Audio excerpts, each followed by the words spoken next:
Let's talk about the side of mental health most people never see, because I've lived it. My first encounter with depression was my senior year of high school. It looked fine from the outside, but the truth is I was quietly battling thoughts of not wanting to be here anymore. No one knew what I was going through except for one person, and it was not because I shared it with them. It was my yearbook teacher who noticed something was off. My silence, my mood, my spark had gone, and he said something. He checked in, and he saved my life. Fast forward to today, here we are. My life has changed drastically because of social media, and I've gotten to experience a lot of once-in-a-lifetime opportunities. It's been amazing, and I've never taken it for granted, but unfortunately, anxiety decided to enter the chat the moment I went viral on social media. There are amazing blessings that come with social media, but what I didn't expect was how much pressure would come with being quote-unquote seen. The pressure of being the girl next door, to smile through everything, to say the right thing, to never make anyone uncomfortable, and definitely to never complain about my personal struggles.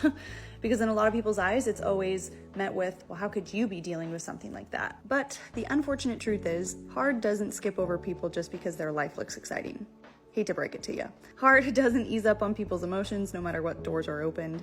It attacks everyone in all different shapes, sizes, and paths of life. Unfortunately, last year, the same depression came back 11 years later, and it felt exactly the same. But this time I had something I didn't have in high school, and that's therapy.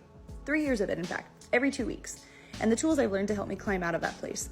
I still battle anxiety every day and small pieces of depression for sure.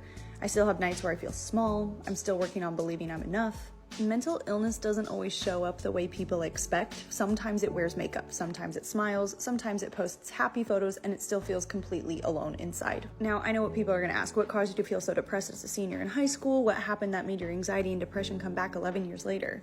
And you know what, those are really fair questions, really important ones, but the truth is the answers are personal, they're layered, and they're parts of my story that I'm not really ready or willing to share with the world. And you know what, that's okay, because you don't need to know all the details to understand that mental health is real, and it doesn't always come with a headline moment. And so, this is your reminder, you are not broken, you are not weak, and you are most definitely not alone. My biggest advice is to the parents. Keep an eye on your teenagers. They're carrying a different kind of pressure than we ever did. Teenagers, talk to your parents. And if that's not a safe space, go to a teacher, a counselor, or a trusted friend. The adults, do not brush off therapy, okay? Seek out professional help. And if that feels too overwhelming right now, start small. Getting outside, pick up a new hobby, take a class, just move your body, even if it's just a walk around the block. And above all, keep showing up for yourself, even when it's really hard. Just remember that even the happiest people struggle.